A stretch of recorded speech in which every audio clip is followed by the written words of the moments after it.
আপনারা দেখছেন পশ্চিমবঙ্গের জনপ্রিয় নিউজ পোর্টাল চ্যানেল ভারত বিকাশ নিউজ এক্সপ্রেস। কুলটি বিধানসভায় তৃণমূলের শ্রমিক সংগঠন ৭৯তম স্বাধীনতা দিবস উদযাপন করছে শিল্পাঞ্চল জুড়ে। কুলটি ব্লক ইন্টাক প্রেসিডেন্ট বাবু দত্ত সহ দলের অন্যান্য কার্যকর্তারা এই দিন কুলটি, বরাকর, নিয়ামতপুর ও ডিসেরগড় সহ একাধিক জায়গায় জাতীয় পতাকা উত্তোলন করলেন নিজ অফিসে। নিজস্ব প্রতিনিধি রিপোর্ট, কুলটি, পশ্চিম বর্ধমান জেলা থেকে।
আমি ডক্টর মৃন্ময় চট্টোপাধ্যায়, স্টার্লিং হসপিটালের ম্যানেজার।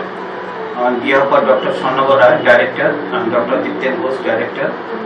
আমি স্টার্লিং হসপিটাল থেকে একটু বলতে চাই যে স্টার্লিং হসপিটাল 2015 সাল থেকে শুরু হয়েছে। একটা মাল্টি স্পেশালিটি হসপিটাল।